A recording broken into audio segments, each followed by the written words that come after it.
En primer lugar, para definir y diferenciar la corriente continua de la corriente alterna, vamos a utilizar el circuito básico o elemental que venimos utilizando en otros videos. Primeramente vamos a hablar de lo que es la corriente continua, y en el circuito tenemos una fuente de tensión que está aplicada a una resistencia. Esta fuente de tensión, como ustedes pueden apreciar acá, tiene un signo negativo y un signo positivo en cada uno de sus dos polos. Esto indica la polaridad de la corriente. En el diagrama de más abajo ustedes pueden ver un par de ejes cartesianos, en uno de los cuales está representada la tensión. En la intersección de estos dos ejes estaría el punto 0, y el eje de las X es el que representa el tiempo. Lo que se ve acá graficado es la tensión en función del tiempo, es decir, cómo se comporta la tensión a lo largo de un determinado lapso de tiempo. Si ustedes pueden ver acá, en la parte positiva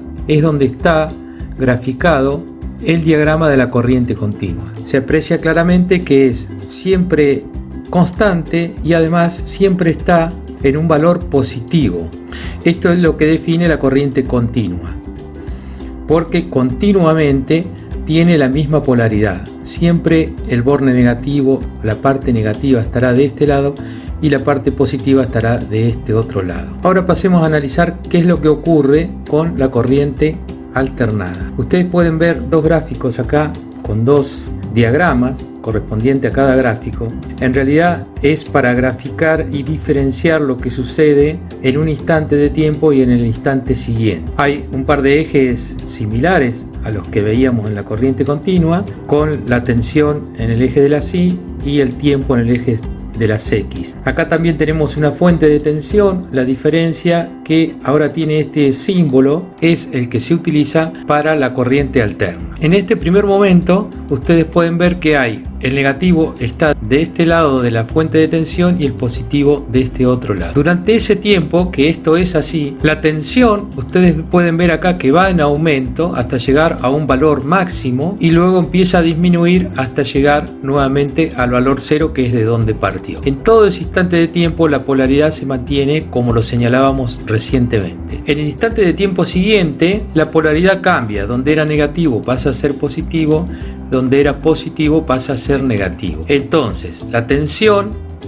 empieza a aumentar su valor, pero ya en un valor negativo, hasta llegar nuevamente a un máximo que en valores absolutos coincide con el máximo del lado positivo, y luego empezar a decrecer hasta llegar nuevamente al 0. En el instante siguiente se vuelve a repetir esto que está graficado acá, que es lo que se llama de acá hasta acá, este valor del tiempo se llama ciclo. Y nuevamente, como les decía, una vez que pasa por todos los valores positivos y todos los valores negativos, cumpliendo un ciclo, vuelve a repetir otra vez el mismo ciclo. Es decir, acá en este instante, cuando termina este semiciclo negativo, empezaría nuevamente a crecer en valores positivos. Esto es lo que caracteriza y diferencia a la corriente alternada de la corriente continua. Este gráfico que ustedes ven acá, que tiene la forma de una sinusoide, es el que caracteriza la corriente alternada, y es alternada, justamente su propio nombre lo dice, es alternada porque alterna los valores de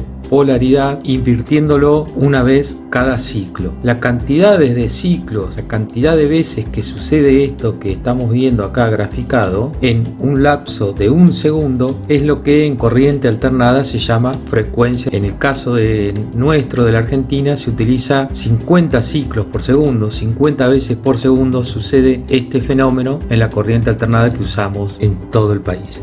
Ahora veremos con un ejemplo práctico lo que veíamos recién gráficamente. Estamos viendo un esquema de corriente continua con una fuente y una carga que en este caso es una lámpara. Cuando cerramos el interruptor, empieza a circular corriente por el circuito y se enciende la lámpara. Ahí están viendo ustedes que la corriente, por tratarse de un circuito de corriente continua, la corriente circula en un solo sentido. Ahora tenemos un esquema con una fuente de corriente alternada. Al cerrar el interruptor, nuevamente hay presencia de circulación de corriente en el circuito, como ustedes están viendo gráficamente acá, y en este caso, por tratarse de una fuente de corriente alternada, la circulación de corriente es, como el propio nombre lo indica, alternada. en un semiciclo positiva, en el semiciclo siguiente negativa, y así se repite 50 veces por segundo la medida de la frecuencia. Ahora veremos cuáles pueden ser las fuentes de la corriente continua: baterías, pilas, también lo que son generadores de corriente continua, como el ejemplo típico del dínamo de una bicicleta. También puede provenir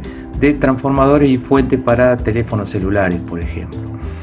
Si hablamos de las aplicaciones que puede tener la corriente continua, en todo artefacto electrónico, del tipo que sea, utilizan la corriente continua para funcionar. Las fuentes de corriente alternada son básicamente generadores de todo tipo y tamaño, desde chicos, medianos y hasta muy grandes, como son los de las centrales generadoras de la electricidad. Su utilización es básicamente en todo lo que es casas, industrias, comercios, motores. También transformando la energía eléctrica alternada se logra que ésta pueda viajar a grandes distancias a través de las líneas de muy alta tensión.